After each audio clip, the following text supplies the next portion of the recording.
The Weber State Weekly Softball Show. We're a member of the Big Sky Podcast Network, and I am your host on this episode, Colby Peterson. Really on all episodes, I guess, because I'm always the host on all the episodes. So, guys, on the show tonight, we've got returning panelist, Dan Hubler. Dan, it's been a few weeks. Good to have you back on, man.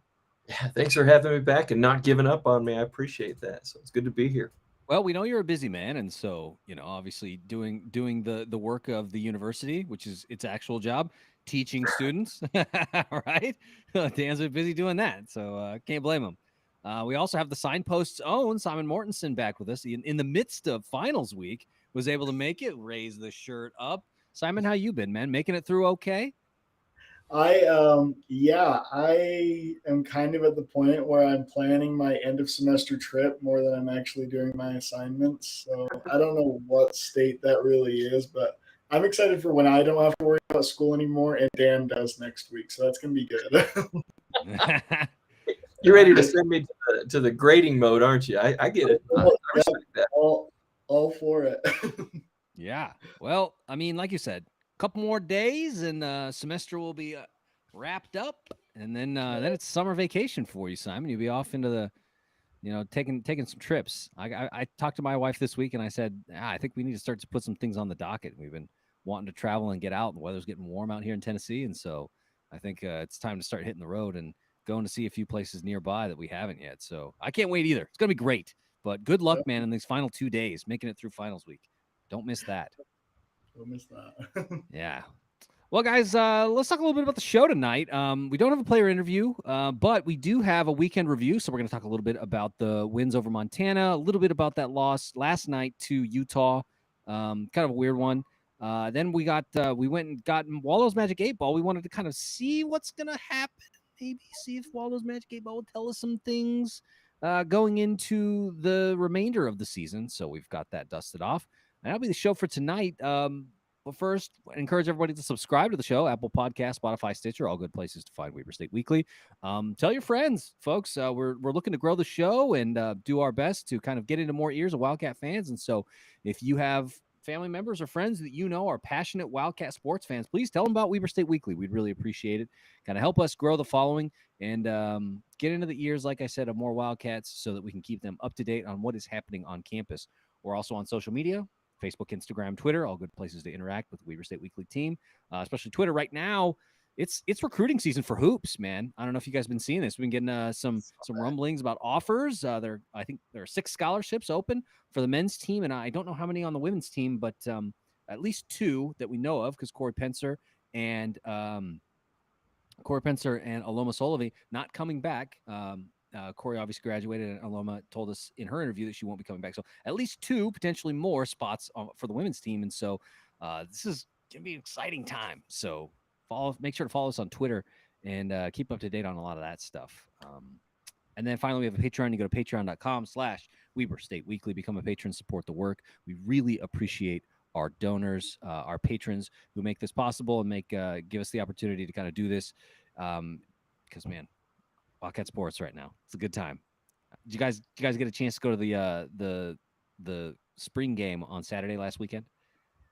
I did. I got to sneak in for a little bit. We went to the first of the doubleheader for the softball game, and then we went and checked out the yard sale for a little bit. My friend bought me a jersey. I'm pretty excited about that. What'd you get? It's the number 3 football jersey. I've got it back there. I'd have to take it out, but my friend Steven got the number 2, and so we're excited to wear those in our season ticket seats that we're going to be over there in Section F, making a lot of noise over there. We're so excited for it, though. Yeah, they had a yard sale, all this different gear, and then we get out to the game. It got a little rainy, but it was so fun to just watch some football. I loved it. It was a blast. Yep. So we're going to be doing we're going to be trying to get some football players in. We've been kind of holding off to chat, especially with some of the new coaching staff. If you didn't know, there's been quite a few changes in the coaching staff, and so we've been trying to get some of those folks on, but wanted to give the coaching staff an opportunity to get through spring ball, kind of wrap things up with the spring game before that. And so we'll be trying to schedule those interviews coming up soon.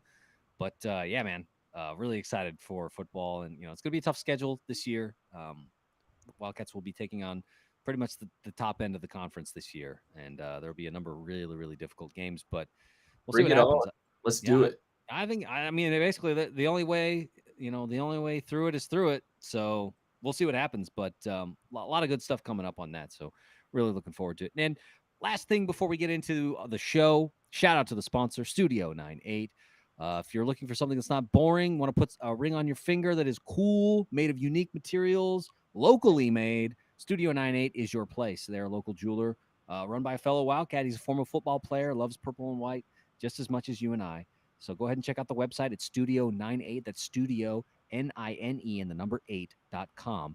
And check out some of their beautiful rings. They've really got some special stuff. And from what I understand, they've been getting out into some of the things going on lately, too, like the Indie Ogden Bazaar, which, by the way, shout out to the Indie Ogden Bazaar. I mean, they're going to be doing 90s night down at the Marshall White Center on Saturday or on Sunday this weekend. That's going to be so much fun, man. I'm so bummed that I can't go because the Bazaar is so much fun, but especially with the 90s theme, it's going to be great. But from what I understand, Studio 98's been showing up to some of those things too. So check out Studio 98. Really appreciate them and their support of Weber State Weekly. But also shout out to Indie Ogden and Dan and his team over there for the Indie Ogden Bazaar. Love those guys. And so check them out as well down at the Marshall White Center this weekend. All right, guys. Mischief managed. Got through the intro. Let's talk a little softball here. So Griz come to town last weekend. Little bit of some weather came through on Friday. Normally when the Wildcats would play a doubleheader, so at first game got postponed. Said okay, well maybe we'll just kick that game to Saturday and then maybe we can play a later game. Then that ended up not happening. So doubleheader on Saturday, cancel the third game. So just 2 against the Griz, which is kind of a bummer because this is a good team. And I think the Wildcats really handled the Griz well. I think that they were kind of trending upward. And I think the Wildcats would have gotten a third win against the Griz had they had the opportunity to do it. You guys agree with that? Is that being cocky, or do you feel that, that based on what you saw, that a third win probably would have been on the way had the Wildcats had the opportunity? No, I think for sure. I think it would have been Amanda Sink that was coming into. No, she came into the second game. But yeah, I think they would have handled them pretty well. I think obviously there was just a lot of momentum to ride off. That first game was a little bit different. That's 6-5, but then they go up 10 wins on the second game. I think it was just the momentum was kicking in their direction. And in my view, that first game, yes, it ended up being 6-5. Yes, the Wildcats get the win. But in my brain, that game was 6-3, right? Because when we go into the top of the 7th, the Wildcats are up 3 runs. It's kind of like, okay, you got another game it was back to back because that first game ran kind of long, and so they had to turn it around really quickly to get the other one going. Because I think there was some weather coming in again later in the afternoon, so they needed to get it done. And so I think that maybe, closing out the game with a 3-run lead, it was sort of a foregone conclusion. And yes, the Griz ended up, threatening and scoring a couple of runs in the top of the 7th. But yeah, the Wildcats get the deal done and they win 6-5 in that first one. And then, absolutely show up in the second one. We're like, okay, no, we're playing now. And they dominate in the second game, 10-5, they win. And so it's just yeah, and everybody got in on that. And that was a really fun one to watch.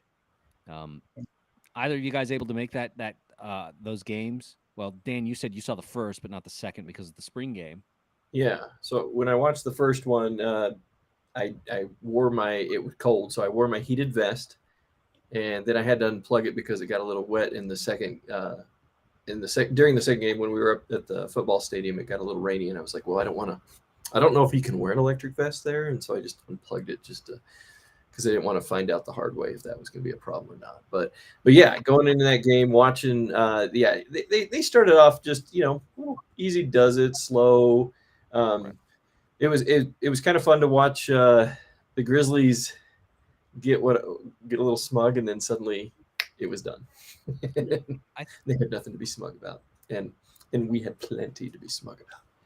Yeah, I think that's the interesting thing about this team, and I think as we've watched throughout the season that, for the most part, they've really stepped up in big moments, especially in conference play, I think, right? Yeah. Like when Oh, the yeah. Wildcats have played down at, within the conference, they've really showed up. And I think that bodes well because we've got a couple of really big series on the docket coming up very, very soon.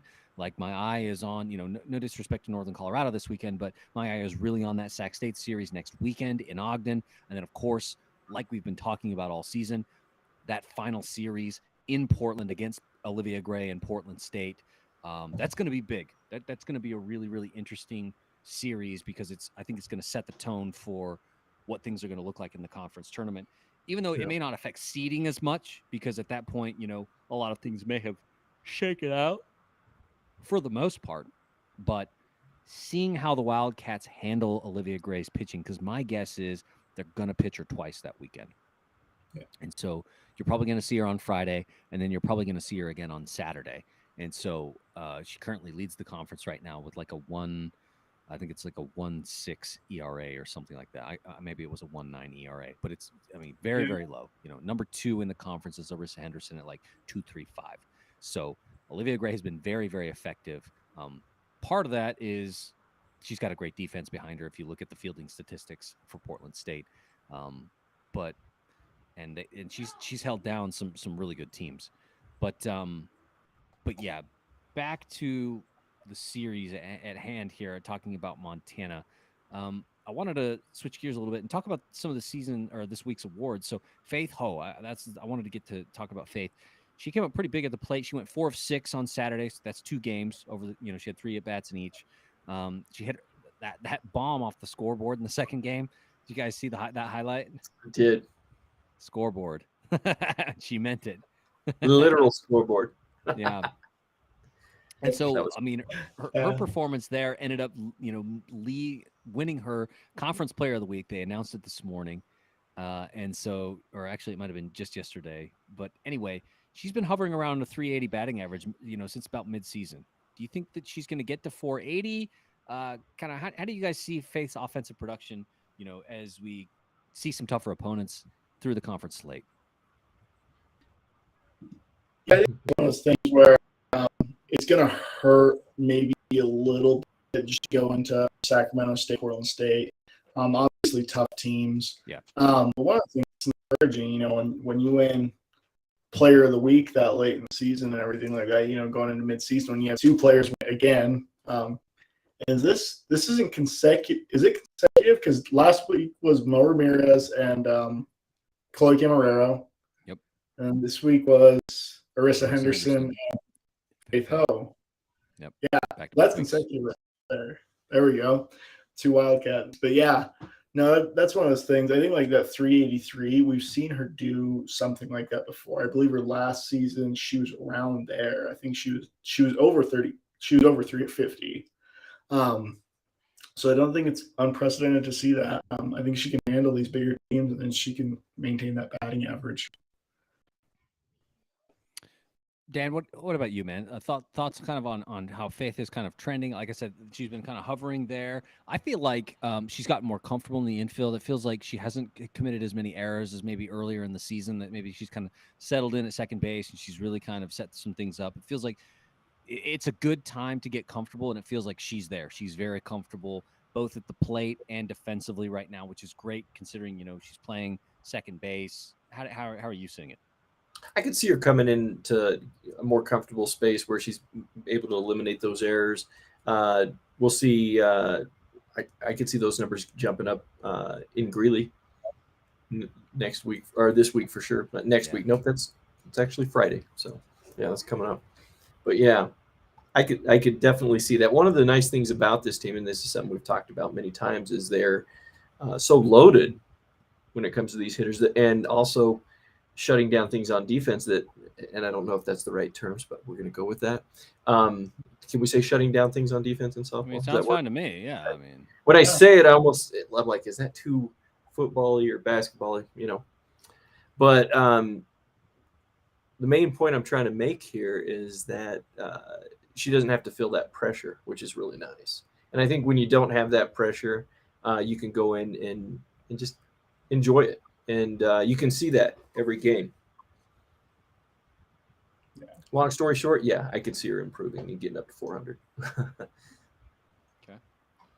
Well, we talked a little bit about Faith, and like you said, she's now reigning Conference Player of the Week in the Big Sky Conference. On the flip side, reigning Pitcher of the Week, Arisa Henderson, which, by the way, Arisa has been, we've talked about this several times. She's been great behind, great at the plate. She's been great in the circle too. We talked about her, having the second best ERA in the conference. Second only to Olivia Gray, who's just been absolutely lights out for Portland State. But Arisa I wanted to talk more about her offense right now. They shouted this out in the broadcast, so I don't know. Maybe you guys, if you were at the game, you didn't necessarily get to hear this, but I think it was yesterday in the broadcast against the Utes that they pointed out that Arisa Henderson is averaging a home run every 9 at bats. Wow! So every 9th time, roughly, that she gets up to bat, the ball goes over the fence. Now, that's with limited at-bats, right, with her being in the pitcher position, where Coach Mary Kay Amicone is, switching her out, or maybe she's not in the lineup today, or just kind of or she's pitching, so that means she's not hitting. There are all kinds of combinations that Coach Amicone and staff are putting together. So she's not necessarily getting, like, the regular at-bats that, say, Chloe Camarero or Faith Ho or Lauren Ho or anybody else who regularly plays. And so every 9 at-bats, she's putting the ball over the fence. I mean, guys, if she were getting those regular reps at the plate, I mean, I gotta think that she'd be leading the conference. Like, where are you guys at on that? What are your thoughts? Yeah, no, that's a good one. And we saw the same thing with Mo Ramirez last season, right? Like, a similar thing, at least, where she was knocking the ball out of the park, great power hitter, still is. Right. But I think it's one of those things is with Arisa, you almost have to do things like what would happen. And I wouldn't want her to not be a pitcher because she's a phenomenal pitcher. But what would happen if she just did concentrate on batting? Because I think she's a phenomenal batter. And it's one of those things where it's that two-way player that can really make a difference in a game. And when you can get a pitcher who can knock the ball out of the park every 9 times that they step up to the plate, hard to play against a team like that. So great addition to the lineup, but it always does kind of leave that room to wonder, like, what would happen if she was, a third baseman instead or something like that. You know what I mean? Yeah. Is it out of the realm of possibility that coach is wisely conserving that energy, conserving that strength, managing that load, and that's something that there could be more opportunities for her later in the season and when it matters more? I don't know. Yeah. So I've been thinking that in terms of, like, innings pitched, right? Because I've been looking at numbers in the conference earlier tonight in prep for the show, just looking at, like I said, at ERAs and those kinds of things. And Olivia Gray, I think she's pitched around like 149 innings thus far. And her ERA has remained sub 2, which is a credit to her and also the defense behind her. But she's pitched nearly 50. I think that Arisa is at like 98, 99 innings pitched so far this season, and so it's kind of an interesting thing, right? Because I would expect that Olivia Gray is going to pitch, depending on how Portland State does, of course, at least twice in the conference tournament, right? Potentially more. And I look at, and it's a little different than, say in baseball where it's like, oh, if this guy's got a high, he's pitched a lot of games, a lot of high pitch counts, the motion of the arm in softball is a little different. So pitch counts maybe don't have quite the impact. But if you look at the way that Coach Amicone has balanced out the load of innings across the pitching staff between Arisa, Mariah Ramirez, Mandy Sink, we saw Brooke Hatfield yesterday as well, late in the game against the Utes. It's just kind of interesting to me that there are so many options on the team and that they've all been fairly effective in getting the job done for the most part. The Wildcats have won 30 games. This is the fastest they've ever won 30 games. And I think we've talked about it here. This is probably one of the toughest schedules that this team has ever played. And they are standing here with 30 wins. This has not been an easy schedule, and yet here they are. Yeah. Wow. And they did phenomenal against a hard schedule last season. They did phenomenal in conference play, everything like that. But obviously, you had some games to the Utes and you had some games to Oregon, and tough games. They got close, but they didn't beat Texas A&M. You know what I mean? Yeah. Or the entire state of Nevada, right there. So yeah, Love that. Yeah. I can't remember who I was telling the other day, but it was because of the show, and I think it might have actually been something that Weber State Weekly put in a meme or something about owning Nevada or something, the entire state. But I was like, so everybody I talked to when we talk about the softball team, I'm like, oh yeah, and we beat Nevada. And they're like, Nevada, yeah, the entire state, just the whole so state. Yeah, I made that TikTok. I use that all the time. Oh yeah, that was gorgeous. That was great. It was a TikTok, wasn't it? Yeah, it was a TikTok that I made. Yeah, beautiful. That was some art right there. Yeah, I don't make as many TikToks as you do, Dan, but sometimes I get lucky. Most of mine are running, but I've done a few dancing. Yeah. Maybe I need to do one that dances for the softball team, just as a tribute. Yeah, man. I'll work with Simon as a consultant on that. That's tough. I don't know anything about TikTok, man. I'm not. Nah. It's a good time. That's what you need to know. It's a good time. I bet. Yeah, and of course, like if you're gonna follow anybody, you should be following the softball and volleyball teams on TikTok. They're oh my goodness, best social media, hands down. It's so good. Yeah, shout out to our guy AC on that work, man. He's doing a great job. Those TikToks are so good. Okay, so the other thing I want to talk a little bit about, guys, was of course we talk about Faith, talk about Arisa, both reigning conference pitcher and players of the week. Great news. But I was impressed with Mia Rushton in this series. She went 3 of 5, ended up getting on base, scoring 3 times. She got moved down in the lineup. If you guys remember, she was the leadoff hitter last season. I compared her to Tony Gwynn. She's from San Diego. When I brought that up, she didn't know who Tony Gwynn was, and I was kind of like feeling old when I asked her that last season when we interviewed her. I was like, you don't know who Tony Gwynn is? Oh man, this makes me feel super old. But anyway, she did a great job in the leadoff spot as a true freshman. Well, this season has had some struggles, and so she's been moved down. But she had, I think, a really good week. Really, a day really, because the Wildcats played 2 on Saturday, and that was kind of the weekend against the Griz, though. And so I wondered if that kind of gave her a little bit of confidence, and if that gives her, because it's not like her numbers are awful. Last I checked, she's not hitting as high a batting average as she did last season, but it's not like she's hitting 220. You know what I mean? Like I'd have to pull up the stats really quickly, but it wasn't that bad. And so it was just like, how big is it for her to have a weekend like this one where she can build some confidence, have some success, get on base, right, which is what she did really well last season, and really kind of round out the bottom of the order so that it's not just okay, 1 through 4 or 5 are really, really productive, and then everybody else is just kind of you're muddling through until you can get back to the top of the order. That's not what this team is about, and it feels like she's also really kind of pick it up. What are your thoughts on Mia Rushton's performance over the weekend? Yeah, well, I think one of the things is, especially like whenever you go up against a team like Montana and you play big, it obviously feeds into that, right? Like it's a big rivalry. I think one of the things for her that's been tough is just how senior dominated this team is, and rightfully so, because it's clearly working, right? You had a good lineup last year, but an even better lineup this year, and it's hard to stand out on a lineup like that, and hard to go up against a schedule like this, especially as a sophomore. It's easy to treat her like she's a junior or senior because of how much talent she's shown us. That is a very easy thing to do, but you take the season and you kind of look at it as maybe like this learning step or this time when it's like, okay, we can, we were the breakout player as a freshman, and we can kind of learn a little bit more this season, be able to, go through a little bit of that harder grain. She's obviously a clear leader, and someone who can be a clear leader for us next season and her senior season especially. So yeah.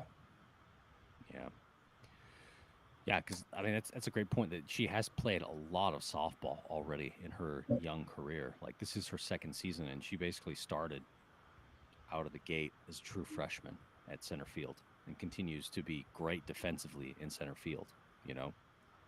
So it's just 4th in the Big Sky batting average last year, 388. Yeah, 388. Yeah. Yep.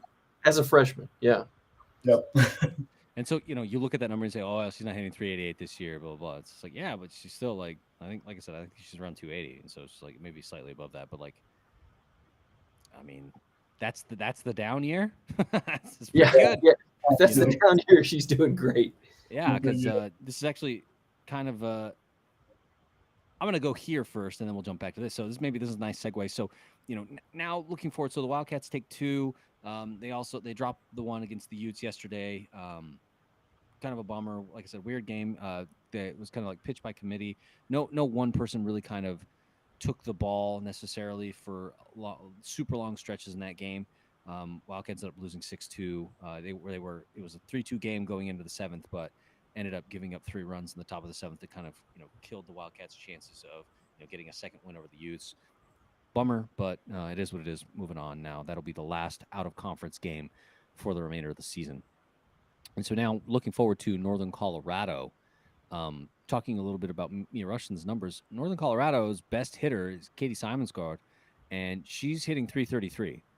And so I wanted to ask you guys, with that, how do you think Coach Mary Kay Amicone pitches to the Bears this weekend, knowing that they're a team that is not particularly potent? I think they are. Let's see. If SUU is the worst in the conference, then the Bears are 3rd worst, because it goes SUU, Portland State, and then the Bears. And so, like, not a particularly potent offense in Greeley. And so, how do you guys see Coach Mary Kay Amicone, pitching this one? Do you think that she just says, you know what, we're gonna put Arisa Henderson out there game 1. We're going to throw Mo Ramirez game 2. We're going to put Mandy Sink game 3. We're just going to shut these guys down. Do you think that's how she goes? Or do you think we see maybe a little bit more run for Brooke Hatfield like we saw yesterday? How do you guys see it playing out? I think that's an interesting one right there. I think one of the big things is the Utah game obviously matters a lot more to us than it does in the Big Sky or anything like that. Like, as fans, we want to see them beat Utah. That's going to be one of those things. But especially for RPI ratings, right? Because we were 49 in that game. Utah was 45. And so, should the Wildcats get the dub, you could potentially, maybe get closer to them, because the Utes have played a really tough schedule too. The Pac-12 is just an absolutely crazy softball conference. Yeah. And so that's one of those things is, you kind of had this weird, pitch by committee game that was going on right there. But it wouldn't surprise me if she comes out and she just wants to play a little. She wanted to give Brooke Hatfield an opportunity to play against a really tough team and then go into Northern Colorado and just, she feels prepared for that, because she has. Brooke Hatfield's had a good season. We saw her play against UCLA as well at the tail end of that. So, you saw it in person. Yeah, in person. I did see that in person. Yeah. And so that's like kind of one of the things is I think she's prepping her up to play series like this and to be like, okay, our focus is to be the best in the Big Sky and to get to the playoffs as the conference champions, which is, exactly what we want. And I think she wants Hatfield to be a part of that and to be one of the people that gets us there. We have 3 amazing pitchers. Why not have, 4 right there that can go into a game and completely dominate offense? So I'm going to preface this by saying that asking me to predict the moves of a genius coach like Amicone is like asking a 4-year-old to do calculus, but probably more accurately, just asking me to do calculus right now would be the same fitting metaphor. But that being said, I think it's about building depth and gaining experience with these pitchers and giving them a chance to get out there.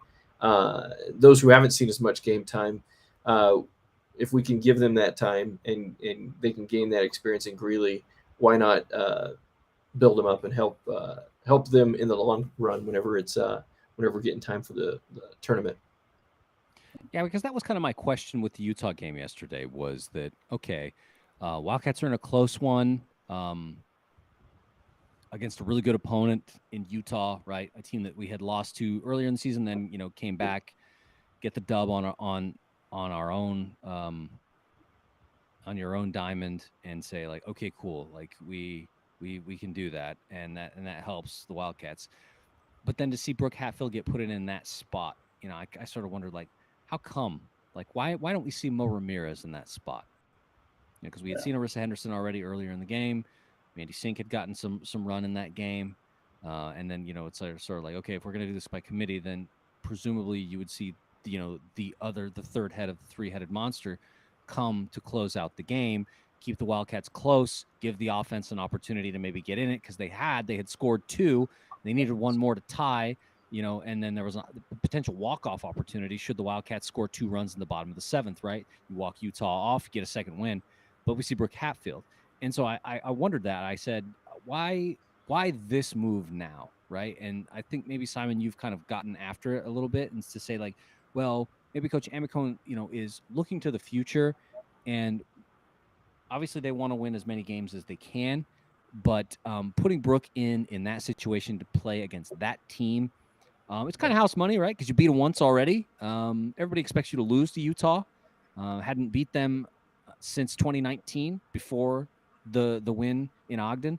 And so maybe putting Brooke in that situation, giving her a chance to be in a high leverage situation, kind of preparing her for next season, you know, dividends to be paid later. Because, when initially, you know, I didn't fully get that move necessarily, but now as we sit here talking about it, I was like, oh, okay, I can see maybe where that was an investment being made for the 2023 season, or the 2023 season, where it's like, okay, we're going to do this so that next year you'll remember what it's like to pitch against a really tough team like Utah. Yeah. Yeah. And she's done it with other teams before too. So, yeah. And like you said, UCLA, I mean, the winningest program in college softball history, right? You can't pitch against a team that's much better than UCLA. You know what I mean? No, they're great. Like, they are great. Okay. Other thing I wanted to talk about was, you know, the opposite side of this for the Bears. Save SUU. We talked a lot about SUU's pitching woes a couple of weeks ago, right? About how they were just far and away the worst pitching team in the conference, with, like, what was the ERA, guys? It was like 8.87. Yeah, it was like almost 9 earned runs a game. It was just absolutely abysmal. But the next worst team, closer to like that 8.87, was just a ridiculous number that was just like, what even is this? But then the next, you know, the next worst team, which is a little bit more in the ballpark, as it were, is Northern Colorado. Their team ERA right now sitting at 4.7. And so we saw what the Wildcats were able to do against what I would say is a pretty decent staff in Idaho State, up in Pocatello. I mean, they really got to Haley Rainey, didn't they? They really did. And then we saw what happened against SUU. Run ruled them, twice? And then Mo Ramirez ties the conference record in strikeouts. Now you've got a team in the Northern Colorado Bears who are not as bad, you know, as SUU is, but still not the best offensively. And then, like we're talking about here, pitching wise either, with a 4.7 ERA, team ERA. So, I mean, what do you guys think? Like, is this a team that gets run ruled? Are they a team that, you know, is competitive, but they don't, you know, I don't know. How do you see Northern Colorado's pitching standing up to this Wildcat lineup? When I see this pitching, the first thing that comes to my mind is that I hope every one of our batters has an elbow pad, a shoulder pad, a forearm pad, an extra forearm pad. And that's not meant to be any shade for the pitchers again there in Greeley. But I'm looking to my left right now, and I see the forecast, and I see wind. And the last time they played a team and it was really, really windy, ridiculous wind, was up there in Pocatello. Yep. And so I think, we're going to win. But I just want us to be protected so that we don't get hit a lot by softballs. So. Yeah, I'm gonna take this and go a little bit of an MLB reference on here. If this is the AL East, Southern Utah is obviously the Orioles. You know what I mean? They've been scrappy this year. Come on, they've been scrappy. They've been scrappy. They beat the Yankees the other day. That's true. That's true. You look at last year when they had one of the worst losing streaks in MLB history right there. Yeah, they were bad. So, That's one of those things is like Northern Colorado, is right at the bottom of a very good conference. And with a 4.70 ERA, you saw them against Montana, and they were still able to, produce and still go against a team that has a little bit more of a little bit better of an ERA, a little bit better pitching staff. There we go. I said it right the first time. But yeah, I think one of those things is obviously, there's always competitiveness, but I think having a run rule isn't out of the question or anything like that. I don't think they're going to run rule them twice like they did Southern Utah, but it's definitely on the horizon. Sure. Yeah. Yeah, and I think it's a good point, Dan, what you were saying earlier with the wind, right? Because keep in mind that, like, I was looking at, we've been talking about trying to figure out some sort of a name for the game between Weber State and Northern Arizona, the football game, right? And so I was looking at stadium elevations while I was out here. I was surprised to see that Northern Colorado is actually higher in elevation than we are at 4,400 feet in Ogden. And so I think that, you've got, I think a few hundred feet more elevation plus the wind, ball's going to probably fly funny up in Greeley, right? And so that could definitely be a factor, the way it did against the Bengals up in Pocatello, where wind was definitely a factor, especially in that Saturday game, right? Where it was very windy. And Yeah. I mean, Haley Dust in Rainey, people's eyes. They had to. Yeah, it was bad.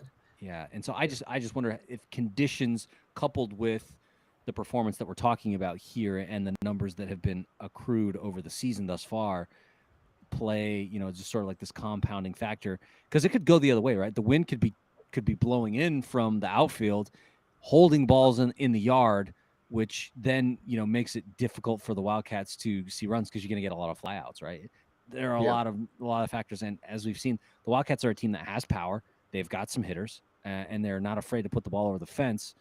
And so, I don't know. We'll just kind of have to see how things happen. But I think that this Wildcat offense has proved that they can take advantage of bad pitchers. They've done it. They've taken advantage of good pitchers, like we saw against Haley Rainey and for Idaho State. And so, I expressed my fear that I was worried that they wouldn't be able to, and they proved me wrong that weekend that they could. And so, yeah, man, I'll be interested to see how they respond to this Bears pitching. Do we need to offer our services to coaches, shade tree meteorologists? Be like, well, we looked at the weather. Yeah, we looked at. They're like, great. So do we, Dan. Yeah, they're like, well, we got phones too, and so we're like, got a pro tip. Here's a weather app. Here's a weather app, right? They're gonna be like, never heard of that, Dan. That reminds me of those commercials where the State Farm commercials where they like showed the guy inventing passing the ball in basketball. I was like, you got to pass the ball. And it's like, they're like, the guy passed the ball. He's like, what? That would be me on the sidelines. Yeah, geniuses over here. We were I saying checked my phone. Yeah, we're geniuses. All right, fellas, it's gonna be a fun one against the Bears over in Greeley. We'll be interested to see how that works. But excited to see if the Wildcats can keep this. The winning streak is now broken. The conference winning streak, though, is alive. If you want to look at it that way. Yeah. I mean, but Wildcats, they had an 8-game win streak, snapped with that loss to the Utes last night. But conference win streak still alive. That's fine. Yeah. Sure. So now let's move on to Waldo's Magic 8 Ball, guys. Maybe a couple questions here for the Magic 8 Ball. Hopefully it's not being too salty tonight. Hopefully it's in a good mood after some good football on Saturday. Got a first glimpse at Coach Mickey Mental's offense. A lot of picks from what I understand, but that's a nature of the kind of what they were trying to do, that not being terribly conservative and just kind of letting things ride. So who wants to go first? I think I'm going to set the theme for the first question. A question about the remaining schedule. So, fellas, who wants to shake Waldo's Magic 8 Ball first with a question about the remaining schedule? Do we stay up? Oh, you go first. Dan, look at me raising my hand. I can't go against that rule. It's true. The professor raised his hand. Playing the classroom etiquette here. That's right. Will the Wildcats go undefeated in the Big Sky? Okay.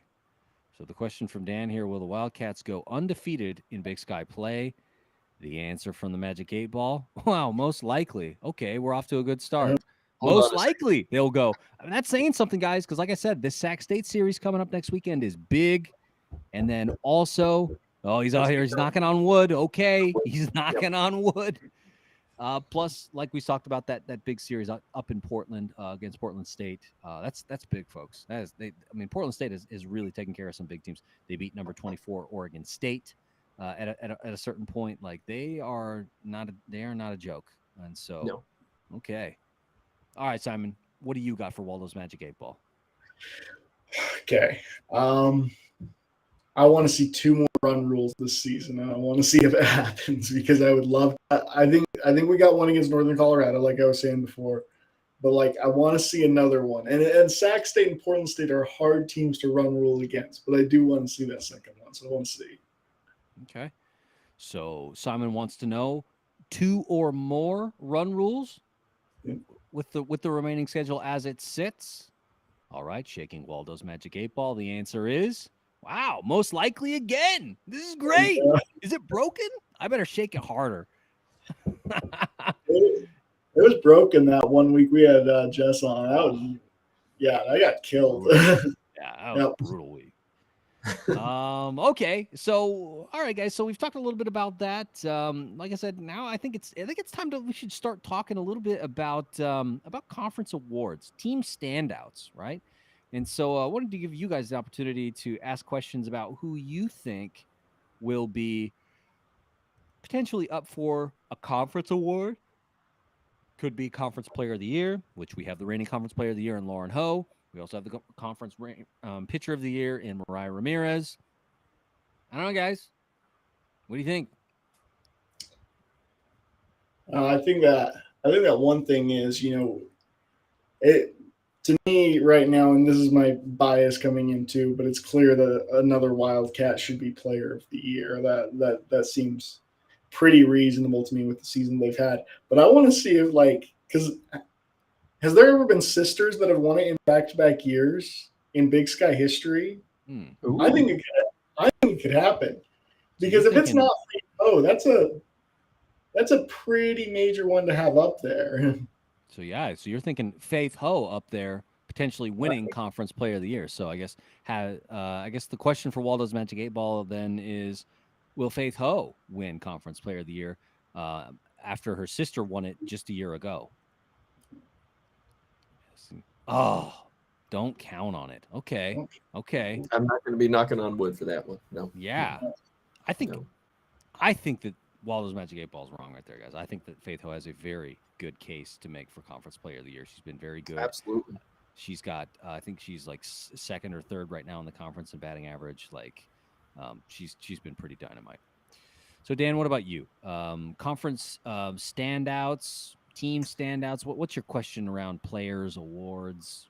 I keep Pitcher of the Year is what's coming to my mind, and trying to ask a double-barreled question to the 8 Ball, and I don't think that's how it works, right? It's yes or no, so I have to make some choices here. Will Mo Ramirez win Pitcher of the Year? Mo? You think Mo will win back-to-back years? It was between Mo and Arisa, and it's tough. That's a tough one. Yeah. Okay. Because I think it's a 2-horse race in the conference. But okay. We'll put the question to Waldo's Magic 8 Ball. Will Mariah Ramirez win back-to-back pitcher of the year? Shaking it up. Wow, you may rely on it. That's a dark horse candidate right there. Back-to-back. Oh, Dan's got to get up. He's got to knock on wood again. He's getting the answers he wants here, folks. I'm not superstitious, but I am a little stitious. Is that how the saying goes? Yeah. As the great Michael Scott once said. Yeah. That's right. Okay. Last question, guys. Conference tournament. You got conference tournament questions for Waldo's Magic 8 Ball? It's right around the corner, actually. We're like 2 weeks away? Yeah, it's 2 or 3 weeks away?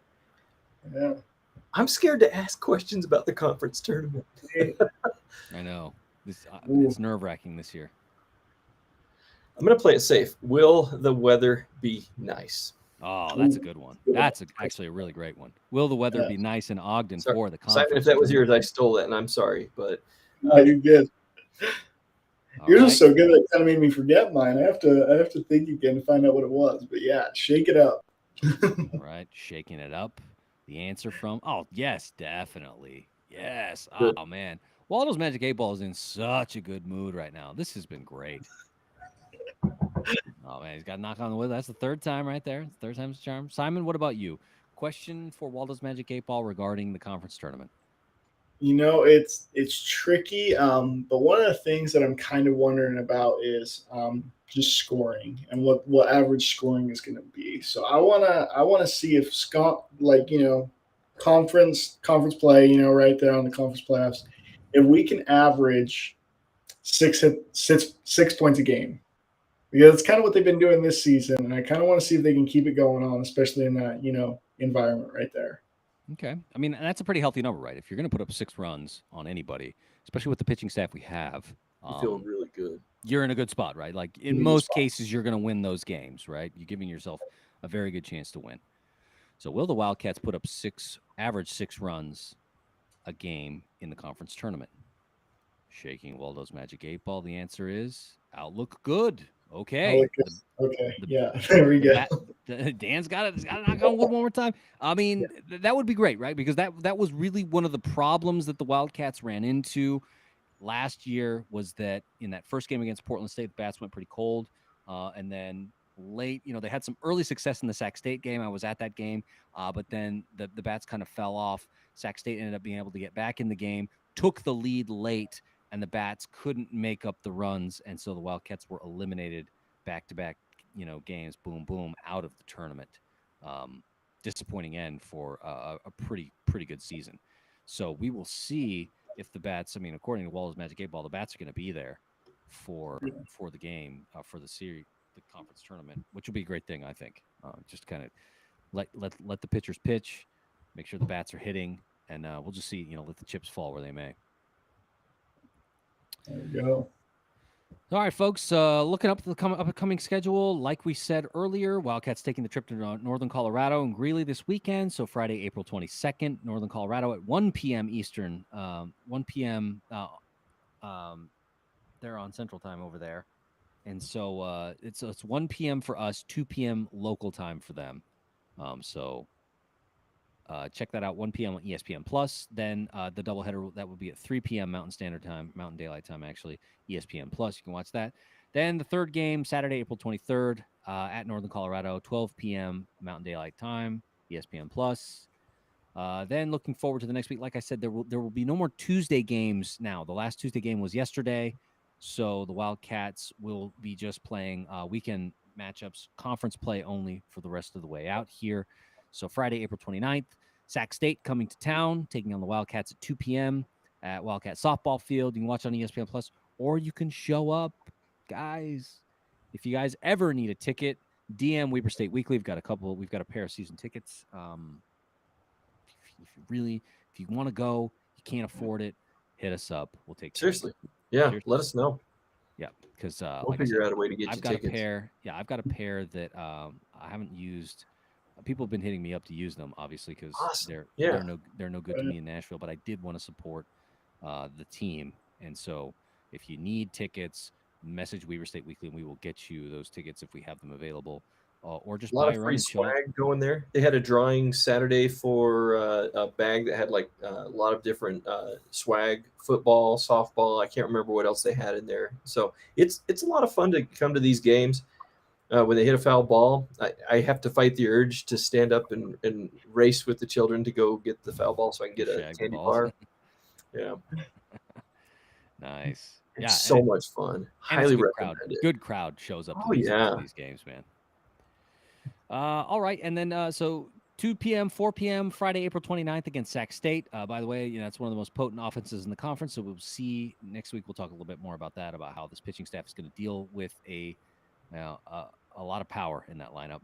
And then Saturday, April 30th, the final game against Sac State, 12 p.m., ESPN Plus, or get your tickets at WeberStateSports.com, or message us if you're hard up and need a free option, because we have some. All right, folks, that's the show. Appreciate you, Dan Hubler, Simon Mortensen, for being here on Weber State Weekly. Wrap it up like I usually do. WeberStateWeekly@gmail.com, Facebook, Instagram, Twitter, Patreon.com/Weber State Weekly, all the stuff.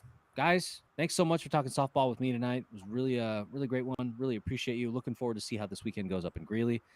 Wrap it up like I usually do. Weber State, Weber State. Great. Great. Great. There we go.